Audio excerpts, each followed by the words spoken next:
Muy buenas noches y bienvenidos a Depredadores. Hoy hablaremos de Henry Lee Lucas, un asesino norteamericano especialmente brutal, en cuyo modus operandi destaca el hecho de que no actuaba solo. Comenzamos.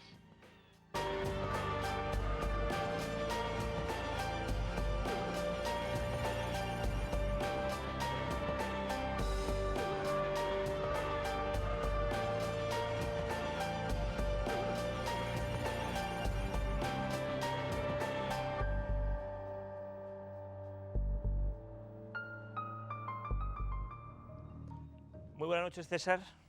Una noche más aquí, ¿no?, con nosotros. Buenas noches, David. Sí. Bueno, por lo menos tenemos que ofrecerle a César una novedad, y es que a lo largo de nuestra trayectoria como depredadores en nuestro programa, nunca nos habíamos encontrado con un caso de asesino que pues, fuese acompañado en sus fechorías nocturnas. En el caso de Henry Lee Lucas, esto se rompe, porque efectivamente es un asesino que iba acompañado. ¿Qué nos puedes contar sobre este psicópata o asesino en serie norteamericano? Sí, es otro de los top 10 asesinos en serie de los Estados Unidos del pasado siglo y que ha resultado ser el asesino de un número incalculable de víctimas en un coto de caza que era a los alrededores de la autopista I-35 que cruzaba los Estados Unidos y cuyo apogeo sangriento de criminalidad pues lo tuvo en la década de los 70-80, precisamente acompañado por su camarada de tropelías, que fue que era otro asesino, otro psicópata, llamado Otis Toole. Sí, eran los dos que sembraron el pánico en las carreteras estadounidenses. Como muy bien ha dicho César, nadie sabe con seguridad el número de víctimas. En la ficha que luego pondremos le hemos puesto simplemente entre comillas, como autor de 9 asesinatos, puesto que son los que se consiguieron comprobar y fueron los que le llevaron a la condena de cadena perpetua. Pero la propia policía reconocía que era imposible concretar el número de víctimas. Como digo, vamos a ver ahora la ficha, con esa cautela de que la cifra de asesinatos simplemente es aproximativa. Nombre: Henry Lee Lucas. Lugar y fecha de nacimiento: Virginia, 23 de agosto de 1936. Lugar y fecha de su muerte: Texas, 13 de marzo de 2001. Número de asesinatos: 9 comprobados, 25 presuntos. Apodo: Henry. Lugar de los crímenes: Estados Unidos. Perfil criminal: sádico, violador, necrófilo y asesino. Incluso la cifra de asesinatos presuntos que hemos señalado en la ficha se queda corta a juzgar por las declaraciones de numerosas personas implicadas en las posteriores investigaciones a la detención de Henry Lee Lucas. Sí, y bueno, esto también sale reflejado en la película, ¿no?, de Henry, retrato de un asesino, que fue llevada a la gran pantalla precisamente para glosar las hazañas de este sujeto, en el que bueno, ahí puede verse cómo con su compañero pues continuamente de forma automática van sembrando la muerte allá donde pasan. De hecho, yo creo que, bueno, pues que hay una indefinición, ¿no?, de la cuantía, ¿no?, de cadáveres. Este hombre debía matar con muchísima facilidad y yo creo que posiblemente ni él mismo llevaba la cuenta. Me voy a quedar con la frase de César de que este hombre mataba con suma facilidad. ¿Qué significa esto? Matar con facilidad. Hablamos de una persona que no tiene remordimientos, que no tiene ningún tipo de problema. ¿Dónde vamos a buscar el origen de esto? Una vez más, como en tantos programas, debemos indagar en la infancia de estos asesinos. ¿Qué nos puedes contar de esa primera etapa de su vida? Henry Lee Lucas. Terrible, una novela de terror, tal y como sale en los libros, la infancia de este hombre. Tenemos de nuevo una madre prostituta y maltratadora, combinada con un padre mutilado y alcohólico que era maltratado por su esposa. Los niños, eran 5 niños, él era el mayor, estaban sometidos a todo tipo de maltratos y vejaciones, desde las puramente físicas, ¿no?, estaban mal alimentados, desnutridos, tenían castigos físicos, hasta las morales y las sexuales. De hecho, los niños presenciaban tanto los actos sexuales de su madre como la violencia familiar que sufría su padre. Su padre, tenemos que entender el drama de que su padre murió de frío a la intemperie cuando se escapó de una paliza que le daba la madre, ¿no? O sea, hasta ese punto, ¿no? Había tensión en ese hogar. Y Henry también fue vestido como si fuera una niña, o sea, hasta la edad, prácticamente hasta la adolescencia. Y no es raro entonces que ya de pequeñito, ya en la edad infantil, empezara a desarrollar conductas sexuales y sádicas anómalas, ¿no? Abusando, o sea, matando animales, violando animales y luego pues extendiendo eso a sus hermanos, ¿no? Aprovechándose de sus hermanos, hasta el punto que ya a la edad de 15 años ingresó ya en un reformatorio acusado de haber secuestrado y matado a una niña. Sí. Con lo que podía suponer en aquellos tiempos ingresar en un reformatorio. Sí. O sea que nos encontramos con un hogar en el que madre y padre realmente no hay, en el sentido de que no ejercen como tales. El padre por sus propios problemas y la madre porque en la documentación a la que hemos accedido realmente se ve que un auténtico sentimiento nulo de maternidad. Claro, un desastre de madre que dio como lugar un desastre de hijo. O sea, esta madre no se puede diagnosticar ni al hijo ni a la madre, pero casi con toda probabilidad era una enferma mental, como era casi seguro que era una psicópata. Una psicópata quiere decir que emocionalmente esa madre no se podía cuidar a sí misma y mucho menos a sus hijos, ¿no? Porque desarrollar un niño, cuidar un niño, educar un niño no solamente significa traerlo al mundo ni alimentarlo. O sea, en los componentes educativos, emocionales que tiene que dar una madre, el desarrollo de esa empatía, ¿no? Desde luego esta mujer no fue capaz de darla, ¿no? Tal es así que entre los datos más bárbaros de la biografía de Henry fue que acabó matando y violando al cadáver de su madre a la edad de 24 años. O sea, podemos entender semejante casi no podemos, aberración, ¿no? Aberración, casi no podemos ni concebirla, ¿no? Es digna de las fantasías, de los sueños de algún neurótico psicoanalizado por Freud, ¿no? O incluso del delirio de algún psicótico, ¿no? Pero nadie puede entender que una persona pueda hacer eso con su madre, ¿no? Que una persona pueda llegar a albergar tanto odio y tanto deseo sexual y canalizarlo de esta manera y luego seguir viviendo con esa experiencia a sus espaldas, ¿no? O sea, tenemos que entender que este chico, alguien que es capaz de hacer eso, es casi capaz de hacer cualquier cosa. Hemos de insistir en nuestro programa que una de las finalidades, aunque por supuesto con pretensiones documentales, era demostrar que la realidad supera la ficción. Y efectivamente el comportamiento y las atrocidades de Henry Lucas parecen confirmar esta afirmación. Antes de continuar, vamos a ver ahora el vídeo en el que pues, recogemos un poco esa historia de una persona pues, que tuvo ya un comienzo vital tan deprimente y que fruto de lo cual pues, lo que se preveía pues, tuvo lugar, ¿no? El comportamiento psicopático de Henry Lucas. Vamos a verlo. Henry Lee Lucas era un sádico bisexual que asesinó a 11 personas, incluyendo a su propia madre, Viola Lucas. Empezó a vagar con su coche por América y fue en Miami, donde se encontró con el que iba a ser su inseparable amigo, Otis Toole. Otis, algo retrasado, no tenía nada que envidiar a Henry. Era un psicópata apodado el caníbal de Jacksonville, pirómano, violador y asesino. Ambos formaban una pareja perfecta. Henry no era demasiado fuerte, pero sí muy inteligente, y Otis era capaz de tumbar de un puñetazo a cualquiera. Además, al no ser muy listo, vio en Henry a una especie de maestro. La autopista I-35, que cruzaba todo el país, se convirtió en su particular coto de caza privado. Nunca mataban a dos personas en el mismo sitio y después de sus matanzas solían descuartizar los cadáveres y repartir los miembros por todo el país, lo cual hizo muy difícil la reconstrucción de los casos por parte de la policía. La especial habilidad de Henry para matar y no ser descubierto les permitió cometer sus atrocidades por toda Norteamérica durante varios años. Viajaban en destartalados coches y para ahorrar gastos solían vivir y dormir en el coche. Eran simpáticos y sabían congeniar con las personas, lo que utilizaban para ganarse la confianza de sus víctimas, a las que luego mataban, violaban y descuartizaban. A principios de los 80 entró en escena la sobrina de Otis, Becky Powell. La chica cogió cariño a Henry, quien la convirtió en novia oficial. Esa relación trajo problemas en la amistad entre Henry y Otis. Henry acabó matando a su novia tras una discusión, lo que precipitó su detención. La policía no tardó en dar con él y tras un par de interrogatorios descubrieron que tenían ante sí probablemente al serial killer más sanguinario de la historia de Norteamérica. Confesó los asesinatos de Becky y Kate Rich y docenas de asesinatos más de los que ni siquiera era sospechoso.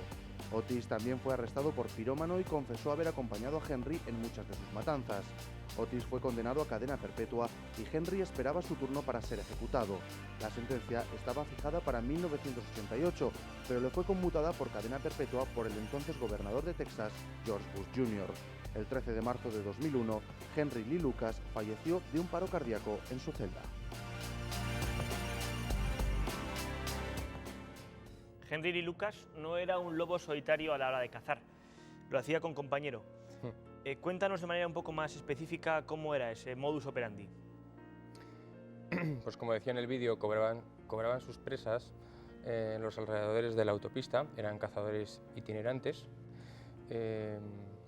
Sus víctimas podían ser pues, tanto mujeres, hombres, niños. Perdona, ya nos recuerda esto a la operativa un poco de Ted Bundy. ¿Te acuerdas que también iba por Sí. las carreteras?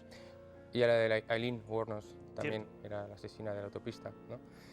Y se los llevaba descampados y ahí pues bueno, procedía a matarlos, violarlos, descuartizarlos y posteriormente pues se desembarazaban de los restos como si fueran desperdicios, de tal manera pues que eran difícilmente identificados e imagino que se movían por territorios muy amplios, lo cual hacía pues especialmente fácil, a pesar de no tener ninguna forma clara de enterrar los cadáveres, pues que no se les capturase hasta haber cometido un montón de asesinatos. Claro, es que ni siquiera los relacionarían, ¿no?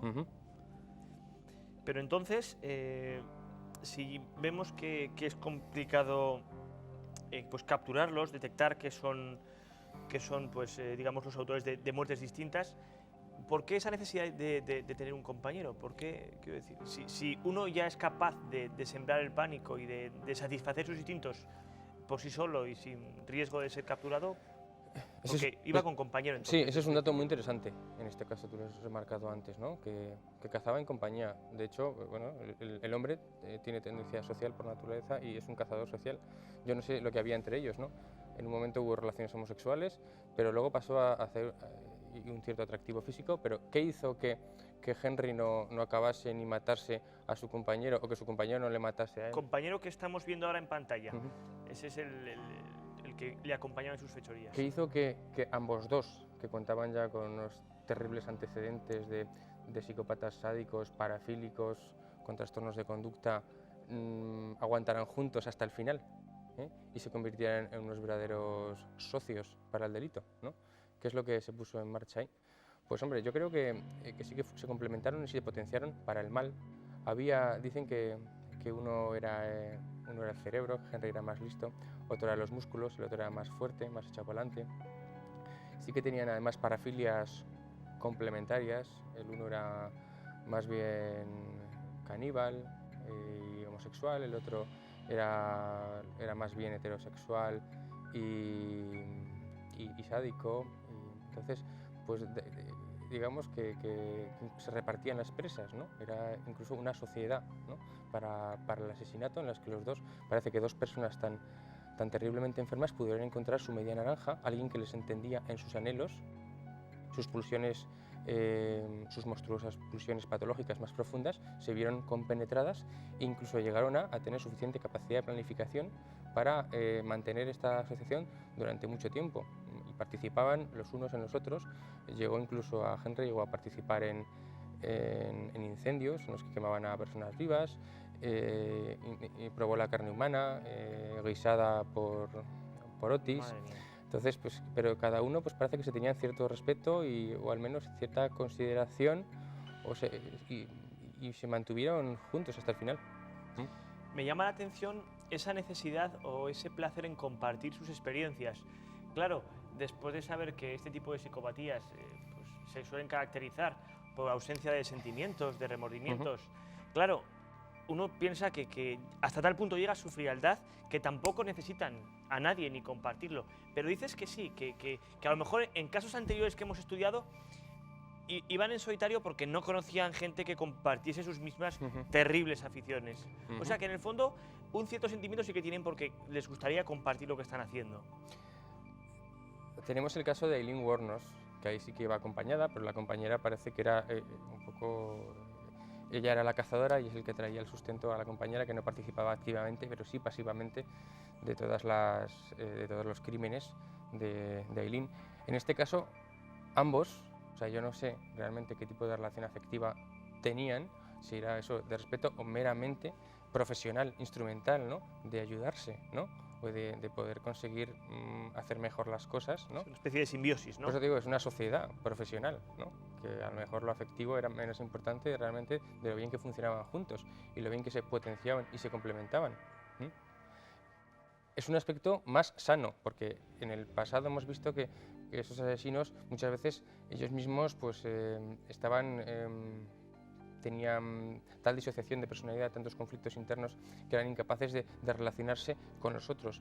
En este caso, pues bueno, el que pueda haber un lazo o una alianza con otra persona, pues habla de pues, una cierta sociabilidad, aunque sea muy primitiva, en el que bueno, pues quizás había una parte más retrasada, que sería la de Otis, que idealizaba a Henry, ¿no? Lo tenía en un pedestal, porque el otro era más listo, sabía organizarse mejor, y este sí que era la mano de obra. Este era, vamos, se conocía como el caníbal de Jacksonville, ¿no? Antes ya de conocer a Henry. Un apodo que resulta de lo más significativo. Sí. Una sociedad para el terror. Una terrible empresa que montaron, entre comillas, para ayudarse mutuamente a satisfacer sus instintos. Entremos pues en ellos, sin por supuesto demasiado detalle, porque en nuestro programa no nos caracterizamos por recrearnos en lo más, digamos, morboso, sino en analizar de una manera más profesional un poco el porqué de los acontecimientos. ¿Qué tipo de víctimas? ¿Cuál era el perfil de víctimas que ellos buscaban? Las víctimas eran, como en otros casos, autoestopistas o automovilistas que necesitaban ayuda. Parece ser que Henry sí que contaba con esas mínimas habilidades sociales como para embaucar a la gente y llevárselas a un apartado, pues lo que cogían, ¿no? Parece ser que no hacían ascos a nada, por decirlo de alguna manera. Eran omnívoros y sobre todo porque las preferencias de Otis iban hacia los hombres, las preferencias de Henry iban hacia las mujeres. Y entonces yo creo que cualquier persona luego, pues lógicamente también les atracaban, les desvalijaban, iban sobreviviendo con el dinero que iban robando a sus víctimas. Por recapitular un poco, tenemos a dos personas enfermas, con apetitos, como ya ha dicho César, de lo más variopinto. Se meten en el coche cuando les toca noche de cacería, cogen el coche, se van los dos, me imagino que armados, porque también, como hemos visto en alguna de las imágenes, varios de los cadáveres se encontraron con disparos. Buscaban a presas, la capturaban, y entonces, ¿qué ocurría? ¿Qué hacían? Entonces, ¿había abusos sexuales? ¿Has comentado antes? Sí, estaba muy unido, como ya vemos, de nuevo muy unida a lo que es la sexualidad primitiva, está muy relacionada con la agresividad primitiva, ¿no? Entonces, estos seres tan poco evolucionados emocionalmente llevaban unida la agresividad y la sexualidad. Entonces, ambos dos eran sádicos, pero quizás el proceso de Henry era más el de asesinar, más típicamente el de torturar y asesinar con arma blanca a mujeres, luego violar los cadáveres y podía llegar a morderles y después les descuartizaba. Y sin embargo, el caso de Otis, pues prefería a los hombres, los mataba con arma de fuego, lógicamente tenía que utilizar pues, instrumentos más contundentes, luego los violaba igualmente, los descuartizaba y en este caso los cocinaba y se los comía. Incluso le ofrecía a Henry degustar sus platos. Impresionante. Un testimonio absoluto de enfermedad mental. Vamos ahora a hacer una breve pausa para publicidad y enseguida continuamos con esta terrible historia.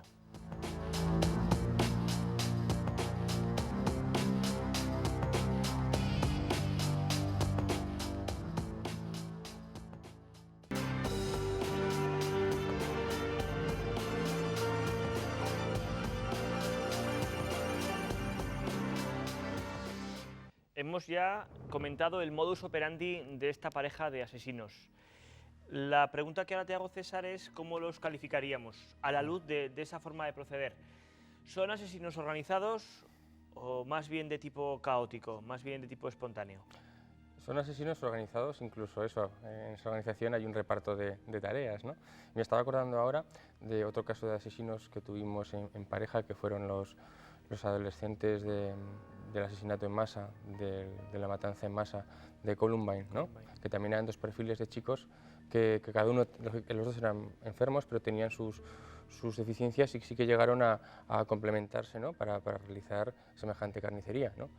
En este caso, pues la organización yo creo que venía de Henry, que era el más espabilado, que premeditaba, planificaba y luego ejecutaban, ¿no? Porque luego hubo mucha práctica y mucho perfeccionamiento, ¿no? Aquí no se puede alegar, en ningún caso alegaron que no sabían lo que hacían. Eran dos personas que no tenían ningún tipo de problema en reconocerse a sí mismos lo que eran y de exhibirlo ante los demás, ¿no? Y posiblemente Otis yo creo que no hubiera llegado tan lejos, era un hombre mucho más primitivo, más bruto, sin la ayuda de Henry, ¿no? Que sí que pudo ayudarle a elaborar mejor los planes, ¿no? Yo creo que la clave, ¿no? de su organización era eso, la itinerancia, ¿no? El ir de aquí para allá, imagino que cambiando de estado, en el que, bueno, pues en un estado aparecía una pierna de no sé qué, en otro estado aparecía el resto de no sé cuántos, pero no, imagino que las organizaciones policiales que funcionaban independientemente no fue hasta el final, hasta que no acabaron atando los cabos. Las imágenes que hemos tomado de la película Henry parece que dan a entender que Toole comienza a matar a raíz de encontrarse con Henry Lee Lucas, pero si no me equivoco, para cuando se encuentran, digamos que Toole ya tenía una cierta trayectoria como asesino, ¿no? Sí.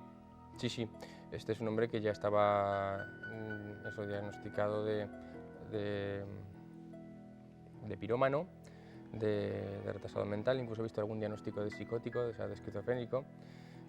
También tenía una infancia terrible, con presencia de abusos por parte de su hermana, con carencias también a nivel emocional, con unas experiencias precoces de prostitución infantil, de practicar felaciones a los borrachos de la calle, es decir, unas cosas que si ya nos han puesto los pelos de punta lo que hemos dicho sobre Henry, pues esto ya creo que mi inconsciente me impide acordarme No, casi mejor, porque a veces... de lo que leí de la Sí. infancia de Otis, porque era todavía, si cabe, todavía más espeluznante. No hace falta, realmente has conseguido que nos hagamos a la idea. Ujú. Hace rato que nos hayamos hecho la idea. Hay una pregunta que no puedo hacerle a César porque no lo sabe nadie, pero que como si fuera un espectador más, a uno le llama la atención la cuestión de cómo es posible o cómo sucedió ese momento en el que los dos se dieron cuenta de que la otra persona compartía sus mismos instintos. Es decir, eso es una cosa que quedará para, no sé, como misterio, ¿no? Sí, ¿En qué momento los dos dijeron, mira, tenemos aficiones comunes? Son elucubraciones, ¿verdad? Es el flechazo, ¿no? El flechazo. Sí, es una cosa extraña. Sí, yo creo que hoy en día, lo que hablamos siempre de Internet, ¿no? Hoy en día eso es más fácil de compartir, ¿no? Incluso la gente más retorcida y más perversa, o con aficiones más raras o más frikis, es capaz de encontrar eso, su persona ideal, su compañero ideal, ¿no? Cierto, en Depredadores hablaremos, no todavía, pero ya el famoso tema del caníbal de Alemania, que puso el anuncio en Internet buscando víctimas que se ofrecieran para ser devoradas. Y la gente contestó. Finalmente, el caníbal quedó con un ingeniero, también alemán, y lo mató y se lo comió. Eso demuestra que efectivamente, como dice César, hoy día, así como Internet ofrece grandes facilidades para la información y para la comunicación, al mismo tiempo supone un cauce para dar facilidades a otro tipo de cuestiones y de acciones mucho más siniestras. Continuando con el aspecto que nos ocupa, Henry Lee Lucas, la pregunta que tenemos que hacernos es, sabiendo ya cómo lo hacían, sabiendo lo que hacían y sabiendo quién lo hacía, ¿qué buscan? ¿Este perfil, esta pareja de asesinos, qué busca al hacer lo que hace? Pues buscan excitarse, ¿no? Buscan una excitación muy primitiva a falta de otras formas más socializadas de excitarse. No saben, tienen unos impulsos agresivos y sexuales que no han sabido educar, no han podido o no les han ayudado a educar y a expresar de una forma socializada, y entonces han tenido la suerte o la desgracia de ponerlos en práctica, de engancharse y además de tener un código ético que les permite hacerlo. Quiero decir que que no solamente es que tengan esos impulsos, sino que luego no tienen frenos, o sea, no han desarrollado esos frenos de moralidad, empatía, valores que a cualquier persona haría que se resistiese a esos impulsos, ¿no? Estas personas, pues lógicamente, encuentran lícito, ambos dos encontraban perfectamente lícito y perfectamente se podían mirar al espejo todos los días sin ningún tipo de sentimiento de vergüenza o remordimiento. El asesinato, la antropofagia, la violación, la pederastia, todas estas cosas, su código ético personal no lo permite, ¿no? Lo permite, lo ve viable y lícito. Pero entonces de repente aparece el tema del amor. Con la frialdad que describe César en este par de monstruos, parece imposible que el aspecto sentimental pueda convivir. Sin embargo, llega un momento en que Henry Lee Lucas, como diríamos coloquialmente, se echa novia. ¿Cómo afecta ese factor en una mente psicópata de este calibre? Hay que ver también de cómo se echa novia, ¿no? De dónde procedía la novia, que era la sobrinita de 15 años de Otis, que la empiezan a introducir en sus andanzas. En vez de matarla y comérsela, pues la hacen partícipe y la chica parece que le gusta, hasta el punto de llegar a enamorarse de Henry y Henry corresponderle y hacerla su novia oficial. Pero una pregunta, ¿ella llega a ser consciente de lo que se estaba fraguando y de lo que se hacía? Tengo mis dudas si la manipulaban, pero luego ya no se enteraba pues realmente. Eso es lo que pasa con los menores, ¿no? En principio, legalmente siempre son manipulados, ¿no? ¿Consentían o no consentían? El caso es que esta niña formaba parte y participaba en las tretas para engañar a gente y para secuestrar a gente. Claro, es que mi duda era si a lo mejor pues le pedían que hiciese algún tipo de actuación para engañar, pues para que abrieran la puerta de una casa, pero a lo mejor luego ellos pues hacían lo que hacían y ya no, ella solo había participado en la fase más inofensiva, entre comillas. Sí, yo no me acuerdo cómo se refleja esto en la película. No, no está claro, no está claro. En la película a ella se la mantiene al margen, por eso. Pero es una versión tan libre de la verdadera historia de Henry Lee Lucas que tampoco podemos dar fiabilidad a ese testimonio.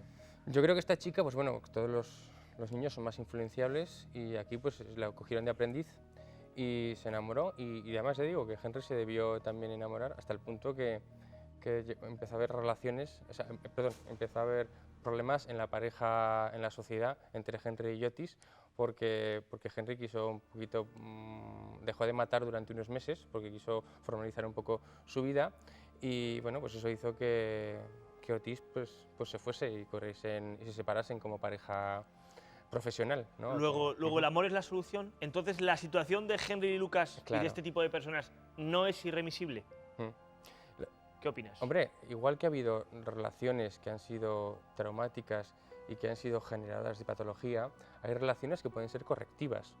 Quiero decir, a lo mejor este hombre, con todos sus déficits, o sea, hay personas que nosotros vemos, hay personas con trastornos de personalidad, incluso graves, que en función de una relación, igual que tuvieron mala suerte a lo mejor con una madre, tienen buena suerte con una novia, y en función de esa relación pueden corregir sus emociones hasta el punto de canalizar y llevar una vida normalizada, o sea, pueden reinsertarse y rehabilitarse, ¿no?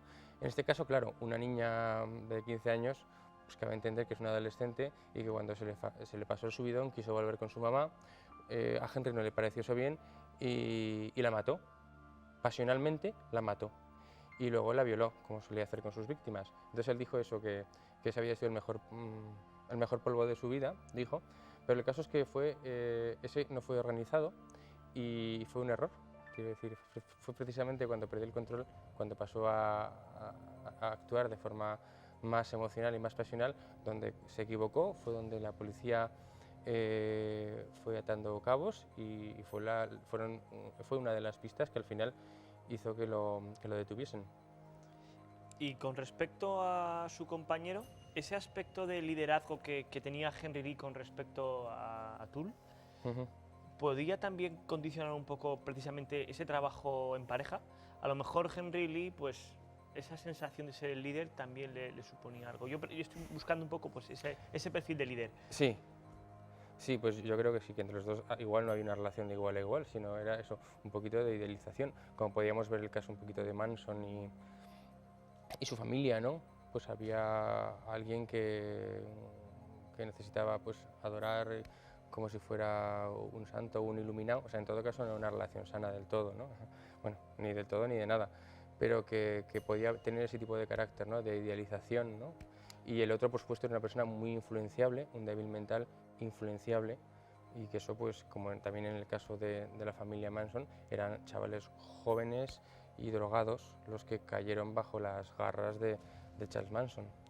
Has comentado tú que Tool era un débil mental. Lo digo porque parece que, digamos que la capacidad de manipulación de Charles Manson, por ejemplo, tiene más mérito en el sentido de que él manipulaba a gente con una capacidad intelectual normal, frente a Tool, que era tenía una cierta minusvalía.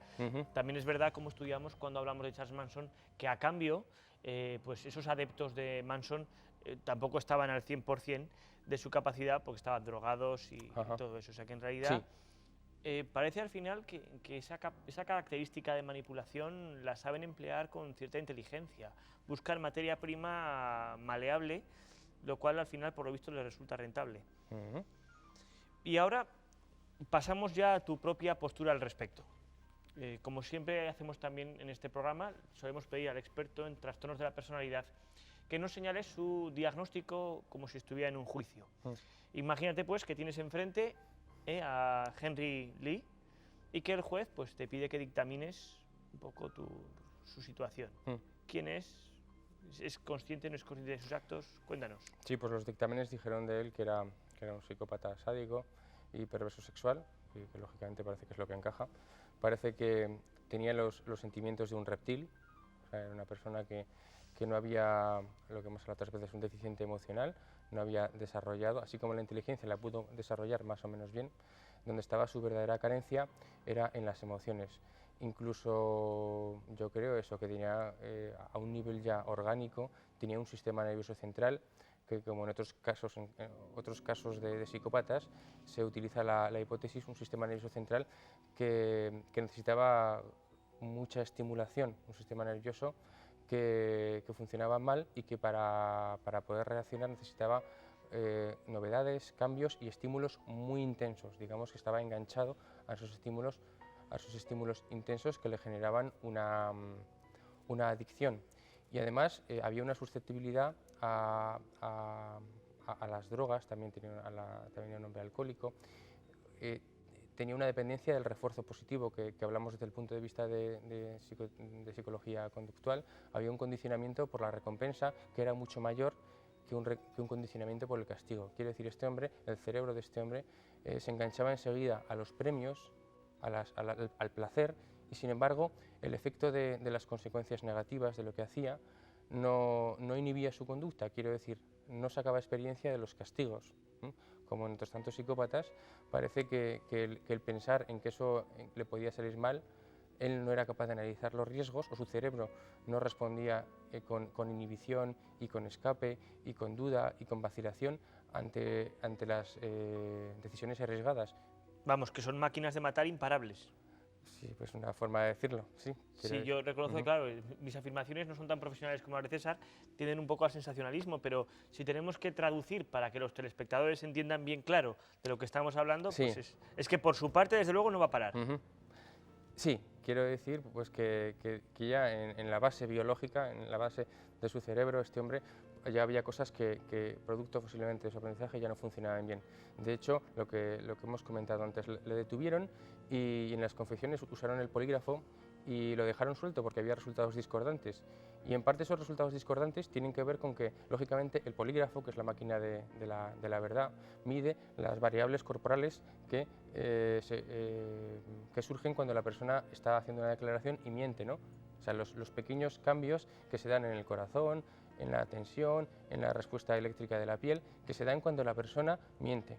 Posiblemente Henry era una persona que al mentir o al hablar, él no se ponía nervioso, igual que tampoco se ponía nervioso posiblemente, ni se espantaba al matar a una persona, y al pensar en ello, pues tampoco la máquina posiblemente también se confundiría, porque no registraría cambios, porque en su sistema nervioso eso no le ponía nervioso. O sea, claro, así es imposible detectar a través del polígrafo a un criminal. Pues entre que es una máquina de matar que no puede parar y que es difícil de detener, el mensaje realmente es inquietante. César me lo ha puesto fácil para meter en tela de juicio el papel de las cárceles como formas de reinsertar en sociedad.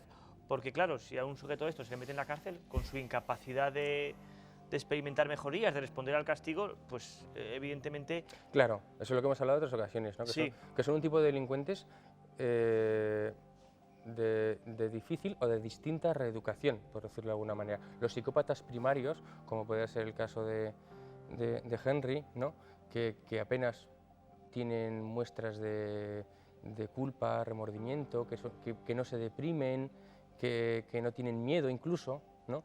Pues son los más difíciles de reeducar, porque no aprenden el castigo les enseña a mentir, a manipular mejor, y es ahí esa duda, eso es una asignatura pendiente de las instituciones penitenciarias, que son un tipo de reclusos que no responden bien a este procedimiento, con lo cual, claro, ahí sí que tenemos que tener dos objetivos distintos, que uno es lo que es la rehabilitación y el otro que es la peligrosidad social. Quiero decir, que son distintos. Uno es cambiar a esa persona y otro es simplemente que esa persona no haga daño, apartarla de la sociedad, ¿no? En el caso de los psicópatas, yo creo que cuanto más psicópatas primarios son, pues lo que se hace sobre todo es separarlos de la sociedad, porque cambiar es difícil que cambien, ¿no? O al menos los experimentos, los estudios que hay son de que hay poco cambio, al menos con las terapias actuales. Tanto con las terapias como con las medidas penitenciarias actuales hay poco cambio en lo esencial, ¿no?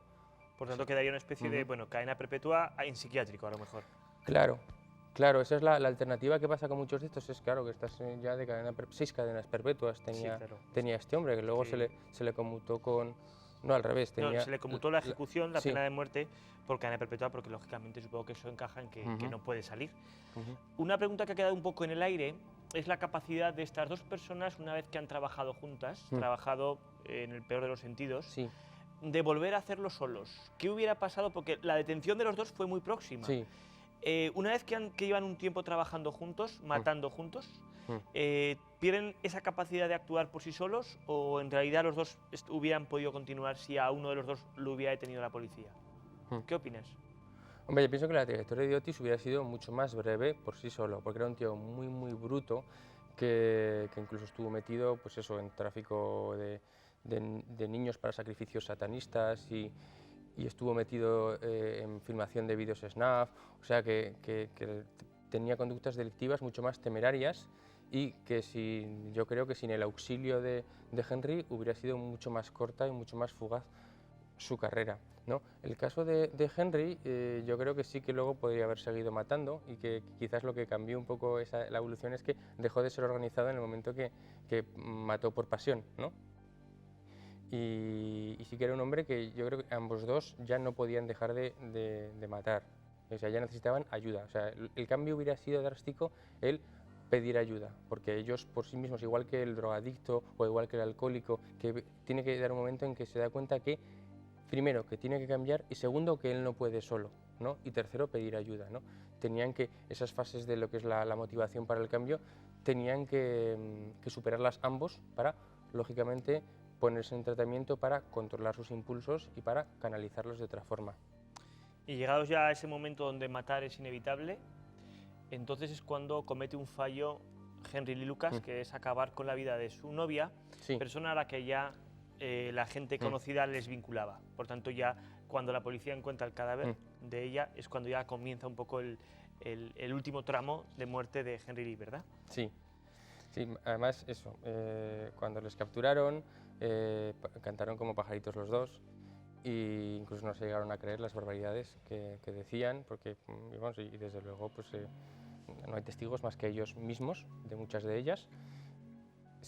Al final él se confesó con datos, el autor de 150 y tantos asesinatos, de los cuales 108 fueron conjuntos con Otis, y fueron encarcelados y creo que murió a la edad de 70 años, Henry. Sí, el otro no lo sé, un pero paro Henry cardíaco. murió del corazón, ¿verdad? Sí, Murió de hace pocos años, en el 2001. Sí. Con respecto a Tull hay dudas. Ujú. Hemos encontrado documentación que dice, por un lado, que murió, falleció también en prisión, y otras que continúa recluido. Ujú. Pero Sí. en concreto, nuestro protagonista de hoy es Henry Lucas. Sí, pero es de los pocos casos también que no ha muerto de muerte violenta, ¿no? Ya sea por ejecución o ya sea por asesinato de los compañeros de prisión. Ha muerto de causa natural. Y su forma de reconocer todos sus crímenes tan libre, ¿qué pasa? ¿Que ya hay un último momento como de presunción? ¿O simplemente es una manifestación más de su ausencia de sentimientos? Sí, hablan de que pudiera haber un cierto exhibicionismo, o sea, más que el tema de comercial con su imagen, que sí que ha sido más patente en otros asesinos como Gacy y como Mason, pues aquí yo lo que he visto es que tenía que ver también con esa desfachatez, ese descaro de reconocer lo que había hecho impunemente, incluso ese afán exhibicionista, ¿no? Incluso de confundir a la gente, porque a veces decía una cosa, luego se desdecía, daban versiones muy distintas y yo creo que gozaba, pues eso, manteniendo en vilo, manipulando a la policía, manipulando a los jurados y teniendo a todo el mundo pendiente de él. Había un cierto grado de goce también perverso, ya digo, de espantar o provocar a la gente. Su último desafío. Y con él terminamos nuestro programa de hoy. César, muchas gracias. A ti. Porque sobre todo cuando atendemos a personajes tan monstruosos como el que nos ha ocupado el programa de hoy, pues nos sentimos incapaces de poder llegar a entender siquiera su proceder. Por eso hace falta que un profesional como tú nos hable un poco de estos trastornos que existen en la vida real, afortunadamente en casos muy contados, supongo. Sí, no, desde luego en la práctica clínica habitual pues uno tampoco está acostumbrado a esto, ¿no? Está acostumbrado y al leer esto, repasar los antecedentes biográficos y las sanguinarias hazañas, pues a mí también se me queda mal cuerpo, o sea, como persona. Por lanzar un mensaje esperanzador, supongo que hace falta tal cúmulo de circunstancias para que una persona acabe tan mal que afortunadamente no es en la vida diaria, no es en la realidad casi con lo que nos encontramos. Muchas gracias a todos, pues os recordamos el correo electrónico depredadores@ztv.es para que nos mandéis, como siempre, vuestros comentarios, propuestas y citaros simplemente a nuestra próxima semana, donde tenemos un caso que se sabe en Europa de vampirismo. Hasta entonces, que paséis una buena semana.